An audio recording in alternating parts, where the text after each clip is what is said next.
Saya itu kuli bangunan, teman-teman. Saya ambuan puntun rokok di kejaksaan. Saya itu jadi kuli karena di keluarga saya kuli bangunannya sudah jadi dinasti. Iya, bapak saya mandor, om saya pengawas proyek. Karena keluarga saya banyak kuli, saya tuh sering diajarin begitu. Alwi, pokoknya bapak tidak mau kau jadi kuli. Pokoknya kau harus potong generasi kuli di keluarga kita. Bapak saya bilang begitu, saya di samping masang ubin. Tidak dipaksa sih, tapi dilatih. Tenang nak, nanti bapak bukain jalan. Kebetulan pengawas paman kamu kok. Mungkin situasi seperti itu teman-teman pernah terjadi di keluarga politisi. Mungkin ya, mungkin. Mungkin ada bapak-bapak bilang sama anaknya, nak, pokoknya bapak tidak mau kau jadi politisi. Kau fokus jual pisang saja. Contohnya nih, waktu itu sempat viral. Pendukung 01. Nyuruh kita untuk wajib pilih Anies. Gak masalah, itu adalah hak dia. Yang jadi masalah alasannya. Dia bilang kita wajib pilih Anies karena Anies Baswedan itu Imam Mahdi. Ini makanya buat yang ngomong kayak gitu, gue saranin mending tobat dah. Habis itu mikir, sejak kapan Imam Mahdi kalah sama Prabowo? Oh, Prabowo kalah gimana lawan Dajjal, Bang? Ya Allah. Banyak banget gitu yang bilang katanya Pak Prabowo ini juara 1. Mas Anies runner up. Mas Ganjar bingung. Enggak. Juara 3. Tapi nih yang nggak banyak orang tahu, Pak Ganjar itu menang pemilu, tapi di luar negeri, ya kan? Iya. Makanya pas pemilu ini dia kalah nih, jangan kaget. Abis pemilu ini dia sering healing ke luar negeri. Karena cuma di sono dia dianggap presiden. Menu andalan, nasi goreng babi. Istri gue nggak bisa masak. Dan masakan andalan dia selama ini selalu nasi goreng babi. Nggak seperti yang kalian pikirkan. Nasi goreng babi yang gue maksud di sini, ini nasi goreng biasa. Halal. Cuma kalau kita suap, kita spontan ngomong, babi nggak enak banget. Menurut gua, hak perempuan dan hak laki-laki itu sama. Apa yang laki-laki boleh lakuin, perempuan tuh boleh ngelakuin. Makanya gua kalau PDKT nggak pernah nembak duluan. Gua tunggu dia yang nembak. Bukan so ganteng, itu hak dia. Itu hak dia. Hak dia itu. Gua kalau jalan sama cewek, itu nggak pernah bayar. Biar dia yang bayar. Hak dia itu. Bahkan kadang gua nggak bawa dompet. Orang bilang, ah mau kondo loh. Nggak open minded, bro. Ada kuli bangunan baru 2 tahun jadi kuli. Masih muda banget, pengalaman minim. Tiba-tiba mau jadi mandor. Iya, maksud saya kerja dulu kuli. Belajar dulu masang ubin. Jangan tiba-tiba ganti baju partai. Padahal pengawas proyek sudah bikin peraturan loh. Kuli bangunan baru boleh pulang kerja jam 5. Terserah kamu kemana. Bantuin kuli yang lain, ke CFD bagi-bagi susu, terserah.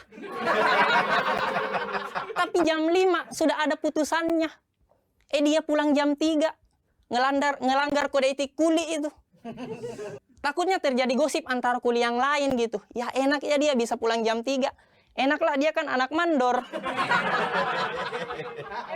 Iya sih anak mandor, tapi masa tidak ditegur sama pengawas proyek? Lah dia kan pamannya. Apa ya, gue sebagai anak polisi itu nggak pernah memanfaatkan pekerjaan bokap gue tuh. Nggak pernah gue. Misalkan kalau ditilang nih, nggak pernah gue. Karena bokap gue pernah ngasih nasihat sama gue. Kakak, siapapun kamu, apapun jabatan kamu, di mata hukum semuanya sama. Ya emang sih dia bilang sebelum kasus Sambo ya. Jadi Ya gue cerita sedikit tentang hidup gue ya. Masa lalu gue tuh kurang baik. Kadang gue malu kalau cerita. Tapi kalau nggak diceritain nggak lucu. Iya, gue pernah jadi seorang ateis. Gue pernah jadi alkoholik parah. Bahkan gue pernah subscribe channel Atta Halilintar.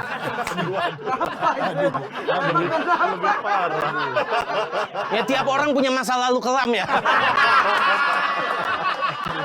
Padahal Pak Anies pernah bilang katanya alat transportasi yang paling banyak digunakan oleh hampir semua orang adalah kaki. Sumpah pernah bilang begitu. Bukan motor. Kenapa pas belusukan kemarin Pak Anies naik motor? Kalau kaki harusnya jangan naik motor, Pak. naik skateboard. Biar kalau pas nyapa warga, Bu, set sambil loncatin banjir. Kuli jaminan masuk surga. Asal kalian tahu, semasa hidupnya Nabi kita cuma mencium 2 tangan manusia. Tangan anaknya Fatimah As-Zahra sama tangan kuli bangunan. Kurang mulia apa coba? Makanya saya nggak heran tuh kenapa teman kerja saya kalau kerja nggak sholat, ya karena sudah jaminan surga. Dari Sandra Pilot sampai Sandra Dewi. Pemerintah tidak sejalan dengan keinginan saya. Mungkin mereka berpikir, kayaknya bahaya deh kalau pendidikan di sana maju. Bagaimana tidak bahaya? Baru belajar pegang senjata saja sudah Sandra Pilot. Iya.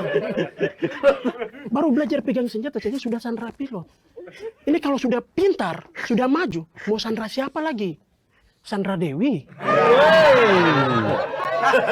Gini nih kalau ateis ketemu ormas. Yang paling gue sesali dulu waktu gue jadi ateis, gue tuh ateis yang kurang toleran. Iya, gue cukup frontal. Kemana-mana gue ketemu orang Kristen, gue bilang Tuhan gak ada. Ketemu orang Islam, gue bilang Tuhan gak ada. Ketemu orang ormas, gue bilang, Bang, sehat Bang. Senang banget gue bisa tampil di posko pemenangan Pak Prabowo.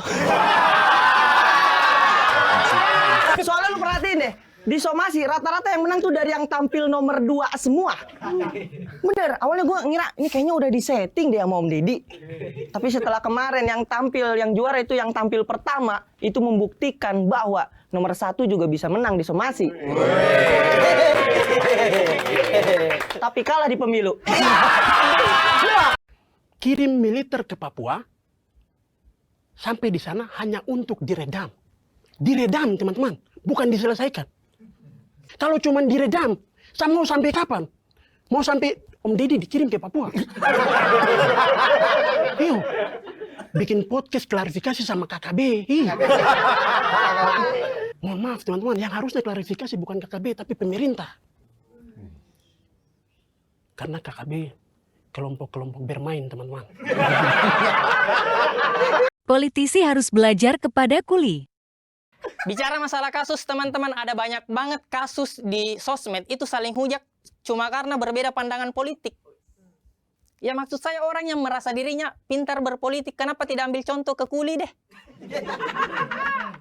Kuli bangunan kalau kerja, baju partainya beda-beda, tapi akur bikin rumah loh. Iya kan?